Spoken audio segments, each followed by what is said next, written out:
everyone, it is Jess here from the Scrappy Sisters, and today I am creating a little layout using a whole bunch of Jen Hadfield stuff, really. It's a bit of a mix match of her supplies. I've just kind of pulled all my bits and bobs together that I've got left, and I'm just going to see what I can create. So I backed this cut file quite a while ago. It was one of the free ones for the INSD weekend, International Scrapbooking Day weekend over at the COAPA Cutfiles. And so I downloaded it and I backed it all on that weekend, and then it has just sat on my desk. Look, it is time that I finally get a layout created using this cut file. So I've gone ahead and matted my photos. I've just matted them with leftover packaging and some white. So I've done a white square and then some leftover packaging square, which is kind of in a white and grey kind of feel. If you're familiar with the Jen Hadfield, you'll know that she puts kind of like a light coloured floral, a light grey floral on the back of her packaging. So that's what I've matted those with. And then I'm just going to put those around the edges of the scissors here.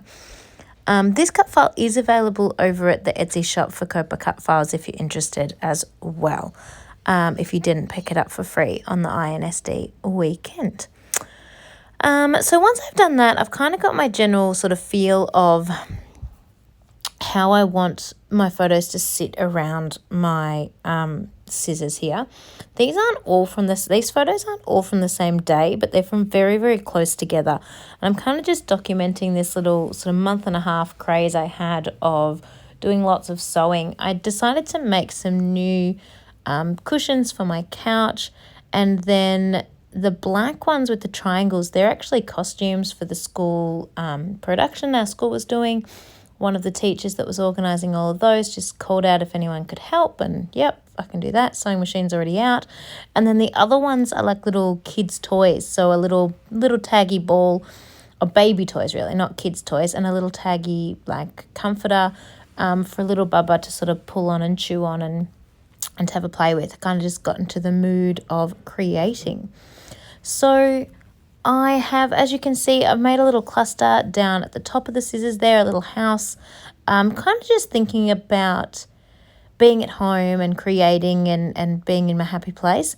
And then another little cluster down the bottom. Just put that little lady head, silhouette head on, because I find it quite difficult to use those, as I don't hugely often scrapbook myself. I'm trying to do that more, but not a lot.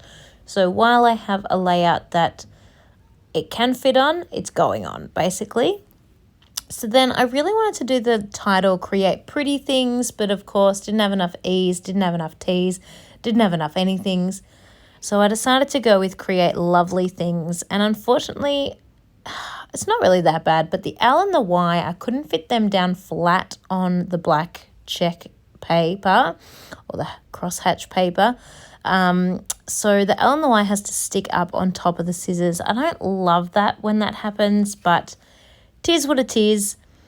Then I'm putting on my last two little love heart.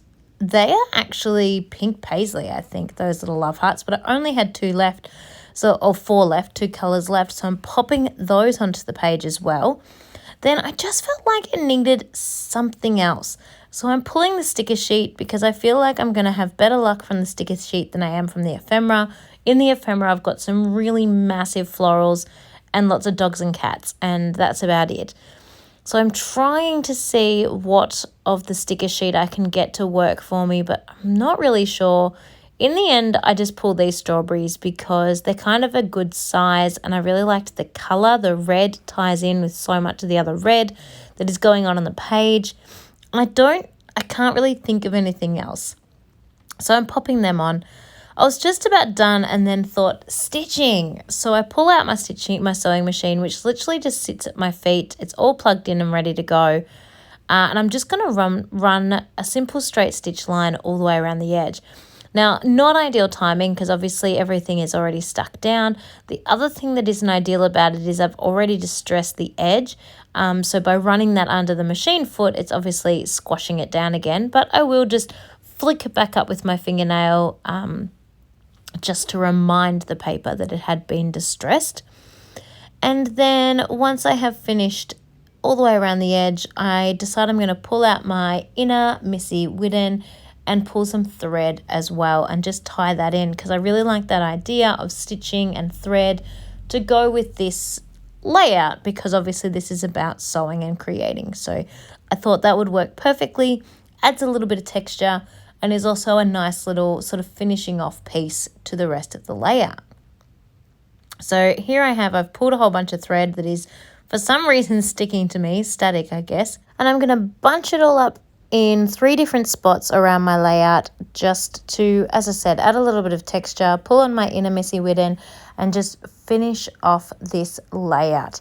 I'm quite happy with this idea now. I feel like I've found that missing piece of what this layout needed. Just flicking up those distressed edges again after the sewing machine squashed them back down, and I think we are good to go. So it's one big chunk here of thread. I just pulled it straight out of the sewing machine. So I'm just going to try and sort of separate it. I'm thinking into 3 little lots. So just shoving it under. I'm peeling up where there already was a bit of sticky, a bit of foam, and then just pushing it back down and just letting that sticky foam sort of hold it in place. So there's one going up there, and then this next one is going to go underneath that photo down near the black t-shirts.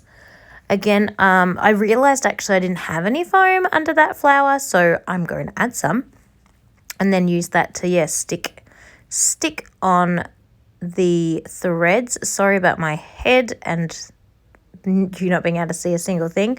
I should have mentioned that earlier. Apologies for my head. It was really cold, so I was wearing my hood, but didn't realize how much bigger the hood made my head be. So you do get that in the bottom of the screen a lot more regularly than normal. So I do apologize for that.